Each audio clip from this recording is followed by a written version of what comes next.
অসমৰ জনপ্ৰিয় অভিনেতা কিশোৰ দাস আৰু আমাৰ ওচৰত নাই। তেখেত বহুদিনৰ পৰা কৰ্কট ৰোগত আক্ৰান্ত হৈ আছিলে আৰু আজি আমাৰ মাজৰ পৰা চিৰ বিদায় লৈ গুচি গ'ল। তেখেতে যোৱাৰ আগতে এটা ভিডিঅ'ত কৈ থৈ যোৱা কথাখিনি চাওঁ আহকচোন। নমস্কাৰ, মই কিশোৰ দাস। মই যিহেতু অসুস্থ সকলোৱে গম পায়, অসমবাসী ৰাইজে। মই যে আৰু এইকাৰণে মোৰ ট্ৰিটমেণ্ট চলি আছে বম্বেত, আৰু চিনেমাখনৰ প্ৰমোচনত মই অলপ নিজে থাকিব পালে নিজক সঁচাকৈ সুখী হ'লোহেঁতেন। আপোনালোকৰ লগত ডাইৰেক্টলি এটা থ'লৈ বা সকলোকে লগ পালে ভাল লাগিলেহেঁতেন, কিন্তু আজি মই বিশেষ অসুবিধাৰ কাৰণে আপোনালোকৰ মাজত আজি নাই।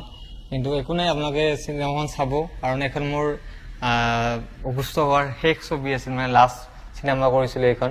আৰু চিনেমাখনৰ বহুতখিনি মমেণ্ট মোৰ এতিয়াও মনত আছে, বহুত ভাল লাগে। কাৰণ চিনেমাখন যেতিয়া আমি কৰিছিলোঁ মাজতে লকডাউন দুবাৰ পালোঁ আমি। সেই লকডাউনত মানে এনেকুৱা কিছুমান পৰিস্থিতি হৈছে, মোৰ কাপোৰ চাপোৰ কণ্টিনিউটিৰ কাৰণে বহুত মানে প্ৰব্লেম পাইছিলোঁ। কিন্তু কাৰণ ঘৰত মানে লকডাউনৰ সময়ত ক'ত গৈছে ঠিকনা নাই। ইভেন মই নিজকে বডি মেইনটেইন কৰাৰ কাৰণে, ছেইম লুকছ ৰখাৰ কাৰণে বহুত মেইনটেইন কৰিছিলোঁ। ডাইৰেক্টৰ সুমিতাক মই বহুতবাৰ কৈছিলোঁ যে কি হ'ব, মই শকত হৈ গ'লে দিগদাৰ হ'ব। তাৰপিছত মই বহুত মেইনটেইন কৰিলোঁ নিজকে। আকৌ য'ত মই যদি ভিডিঅ'টো চাই ভাল পালে তেতিয়াহ'লে চেনেলটো ছাবস্ক্ৰাইব কৰিব আৰু লাইক শ্বেয়াৰ কমেণ্ট কৰিব নাপাহৰিব। তেতিয়াহ'লে আজিলৈকে ইমানে। জয় আই অসম।